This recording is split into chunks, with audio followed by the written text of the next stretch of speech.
अगर आपको पीसीओडी की परेशानी है तो आपके डॉक्टर ने आपको हार्मोन्स की टैबलेट स्टार्ट करी होंगी, आपको वेट लॉस, डाइट कंट्रोल और एक्सरसाइज के बारे में सलाह दी होगी।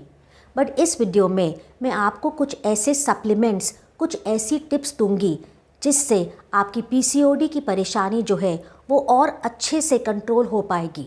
हमारा सबसे पहला सप्लीमेंट, सबसे पहली टिप है विटामिन डी। देखा गया है कि 85% महिलाएं जिनको पीसीओडी की परेशानी है उनके ब्लड में विटामिन डी का लेवल कम होता है।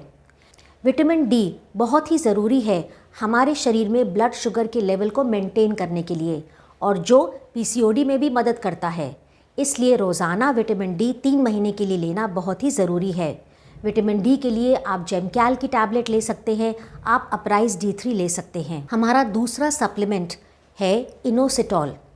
देखा गया है कि इनोसिटॉल जो है वो बहुत ही ज़रूरी है हमारे वेट लॉस के लिए, महिलाओं में पीरियड्स की प्रॉब्लम को, हार्मोन्स के लेवल को मेंटेन करने के लिए, और पुरुषों में टेस्टोस्टेरॉन के लेवल को मेंटेन करने के लिए।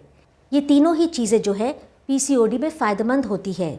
इसलिए रोज़ाना इनोसिटॉल, मायोइनोसिटॉल लेना बहुत ही ज़रूरी है। इसके लिए आप माइकायरो, ओवाब्लेस की टैबलेट्स ले सकते हैं। हमारी पीसीओडी में जो तीसरी टिप है, जो तीसरा सप्लीमेंट है, वो है omega 3 fatty acids. Omega 3 fatty acids जो है ब्लड शुगर को कम करते हैं, कोलेस्ट्रॉल को कम करते हैं, और ये दोनों ही पीसीओडी में हाई होते हैं। इसलिए रोज़ाना ओमेगा 3 फैटी एसिड्स लेना बहुत ही ज़रूरी है। नेचुरल तरीके में ये फ़िश में पाया जाता है, खासकर कि सैल्मन फ़िश में। अगर आप सप्लीमेंट्स लेना चाहते हैं तो ये ऑस्मेगा के नाम से आता है और ओमेगा फुल कैप्सूल के नाम से मिलता है। हमारा आखिरी सप्लीमेंट जो बहुत ही ज़रूरी है वो है कोक्यू।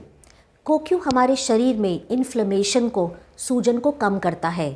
कोक्यू से हमारे शरीर के अंदर कोलेस्ट्रॉल का लेवल भी कम होता है और हार्मोन्स भी मेंटेन होते हैं। इसलिए पीसीओडी में ये बहुत ही मददगार होता है।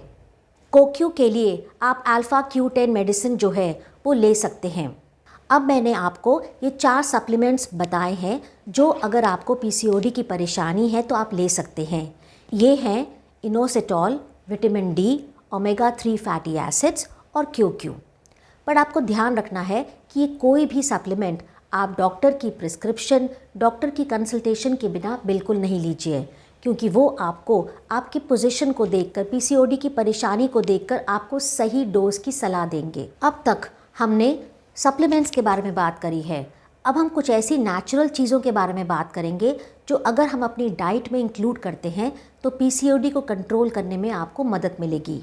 ये हैं फ्लैक्सीड यानी अलसी, टर्मरिक यानी हल्दी और दालचीनी। सबसे पहले हम बात करते हैं फ्लैक्सीड की यानी अलसी की। इसका 1 चम्मच अगर हम पाउडर फॉर्म में रोज़ाना लेंगे तो हमारे शरीर में जो बैड कोलेस्ट्रॉल है और हाई शुगर है वो कम होगी, और ये दोनों ही पीसीओडी में मदद करता है। इसके साथ साथ हमें रोज़ाना हल्दी भी लेनी चाहिए। हल्दी से हमारे शरीर में जो भी इन्फ्लेमेशन है, जो भी सूजन है वो कम होती है, और पीसीओडी भी तो एक इन्फ्लेमेशन ही है बॉडी का। इसके अलावा दालचीनी से हमारे ब्लड शुगर का लेवल कम होता है, जो भी पीसीओडी की परेशानी में मदद करता है। आशा करती हूँ कि अगर आपको पीसीओडी की परेशानी है, आपके घर में कोई सिस्टर, कोई फ्रेंड, उसको पीसीओडी की परेशानी है, तो ये वीडियो आप उनके साथ ज़रूर शेयर करेंगे। इस वीडियो से संबंधित अगर आपको कोई भी सवाल पूछना है तो कमेंट बॉक्स में पूछिए, हम आपकी मदद ज़रूर करेंगे। आखिर में मैं कहना चाहती हूँ कि अपनी हेल्थ के बारे में जागरूक बने, अपनी हेल्थ को सुरक्षित बनाएं, तभी तो हेल्दी बनेगा इंडिया।